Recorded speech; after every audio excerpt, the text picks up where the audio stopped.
This is Fenway Park in Boston, where Major League Baseball's oldest active stadium stands as a testament to over a century of history and resilience.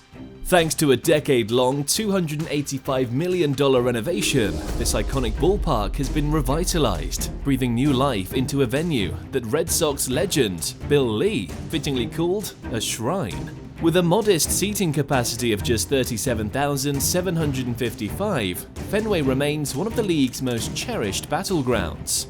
Iconic features like the towering green monster and the challenging triangle have witnessed history and legends collide on its hallowed grounds. This is the story of how one of MLB's most iconic stadiums, a stage for historic games and unforgettable moments, was built.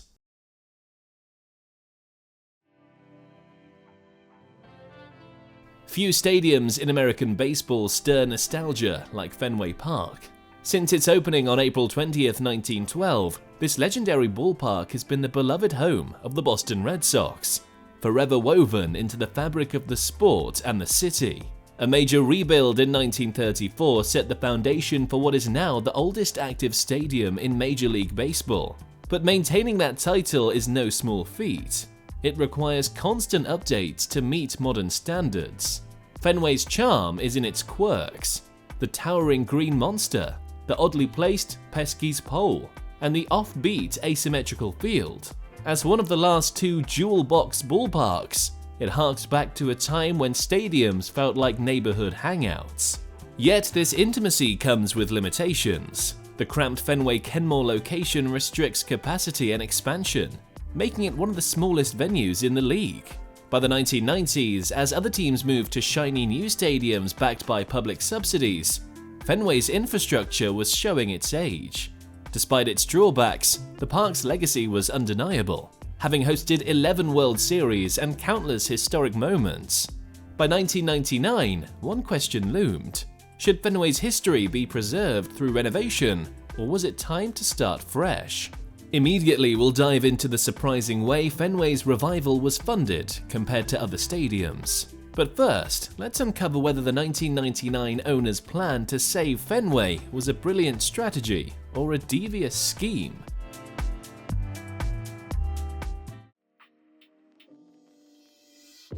In 1999, Red Sox CEO John Harrington proposed a bold new vision: a 44,130-seat stadium to replace Fenway Park, claiming the iconic ballpark had fewer than 15 years left. The plan aimed to recreate Fenway's beloved features, like the Green Monster, but with modern amenities. However, many weren't ready to say goodbye. Critics saw it as an attempt to trade in a century of history for financial gain, and groups like Save Fenway Park, SFP, rallied for renovation instead. Architects and preservationists argued that Fenway could be modernized without losing its soul. Despite the pushback, the new stadium plan advanced. By July 2000, city and state officials approved $312 million in public funding, $100 million for infrastructure, and $212 million for land acquisition, while the Red Sox committed $352 million. Bringing the total to $542 million. Still, skepticism brewed. Was it wise to pour taxpayer dollars into a private stadium when Boston was already reeling from the $14 billion Big Dig mega project? As doubts mounted about the owners' ability to fund their share, things took a turn. In October 2000, the Yorkie Trust put the team up for sale, casting doubt on the entire project. Was this really about preserving Fenway or boosting the sale price? By 2001, new owners John Henry, Tom Werner, and Larry Lucchino stepped in. Recognizing Fenway's cultural significance, they scrapped the new stadium plans and embraced a 10-year renovation aimed at preserving Fenway's legacy while securing its future. Next, we'll reveal the secrets behind some of Fenway's most iconic features, but before that, let's take a closer look at how the funding for the stadium's ambitious renovation came together.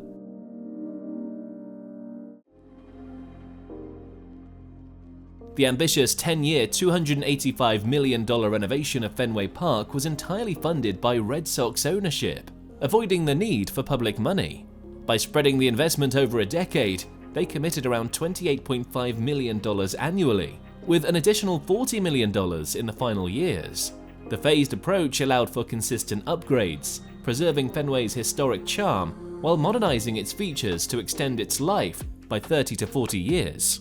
All renovations were planned during off-seasons, ensuring the baseball schedule remained uninterrupted and Fenway's identity intact. The overhaul kicked off with expanding the Yorkie Way concourse, adding 25,000 square feet and almost doubling space along the first base side.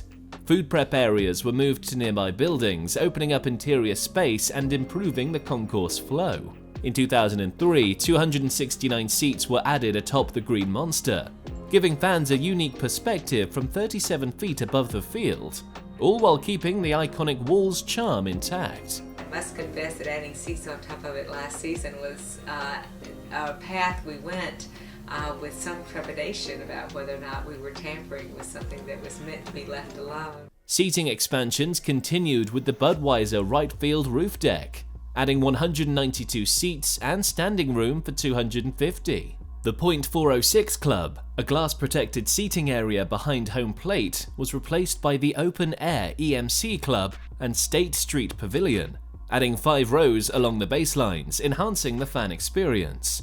A sand-based drainage system was also introduced, helping the field recover faster after rain. Accessibility received a major upgrade too, with expanded wheelchair seating and better sightlines. About 800 new seats were added to the State Street Pavilion, and the Coca-Cola Corner brought 412 family-friendly seats to left field. The bleachers saw concrete repairs and waterproofing to extend their lifespan. In 2009, the original 1912 seating bowl between sections 14 and 28 was restored, along with updates to the dugout, field box, and lodge box seats. Even the aging wooden grandstand seats were refurbished.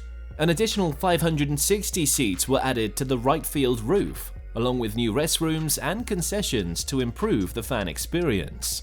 The final phase introduced the most cutting-edge upgrades. Waterproofing extended to the lower seating bowl, and outdated video displays were replaced with high-definition screens, greatly enhancing the viewing experience. Gate D was transformed with a new ticket booth, better pedestrian flow, and expanded concessions. Family restrooms and modernized concourses were the finishing touches. By 2011, Fenway Park was not only preserved but reinvigorated, seamlessly blending its rich history with modern amenities. In 2012, as Fenway celebrated its 100th anniversary, you don't so much say, I'm going to see the Red Sox, as we're going to Fenway. And that's a very different thing. There are more fans of Fenway Park than there are of the Red Sox. It was added to the National Register of Historic Places, cementing its cultural significance. With its designation as a pending Boston landmark, future changes will be carefully regulated, ensuring Fenway's unique character endures. Get ready to understand exactly what the true impact of the renovation is, but before that, let's explore the iconic features that make Fenway Park unlike any other ballpark in the world.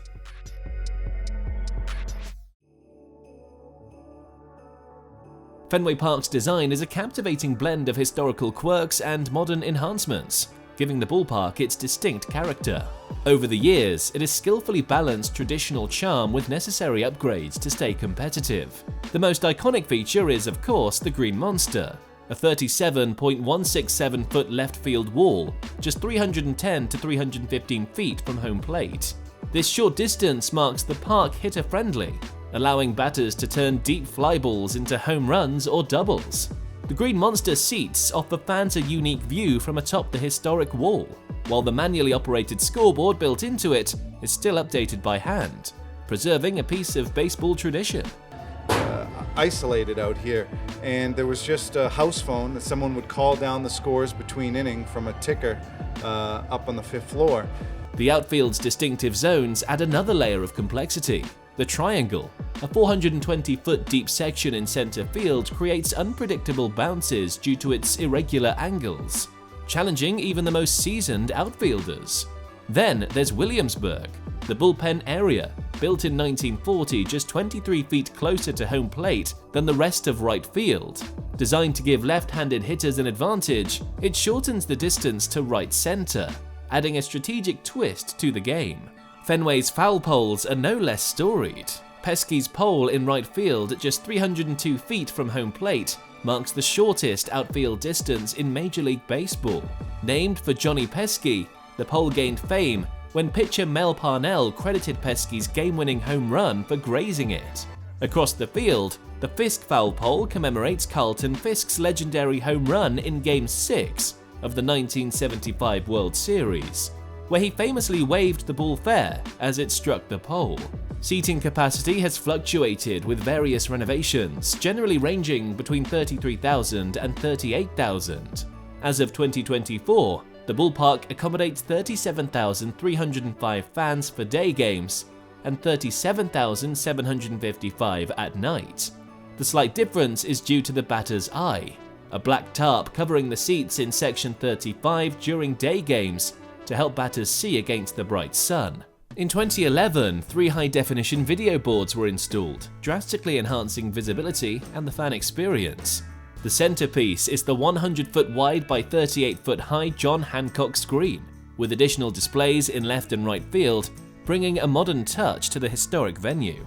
Accessibility and comfort have also seen significant improvements. Wheelchair seating areas now feature better sight lines, while premium spaces like the Dell EMC Club and Infinity Suite offer exclusive experiences with climate control, private restrooms, and gourmet dining. Even sustainability found its way into Fenway's design, with the addition of Fenway Farms, a 5,000 square foot rooftop garden supplying fresh produce for the stadium's restaurants and concessions.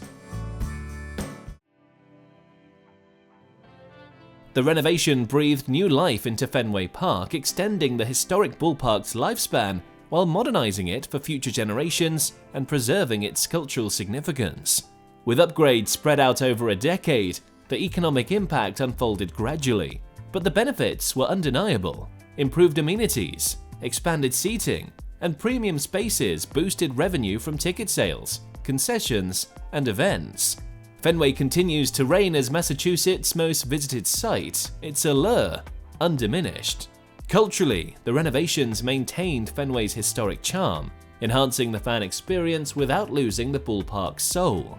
Iconic elements like the Green Monster and the hand-operated scoreboard were carefully preserved, deepening the sense of tradition.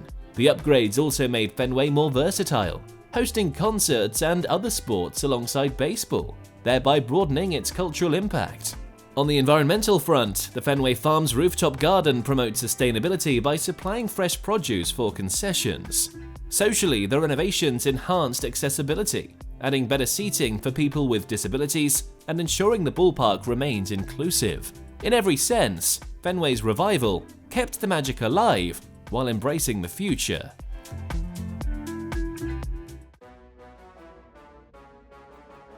Fenway Park's decade-long renovation was a much-needed revival for one of the world's most iconic sports venues.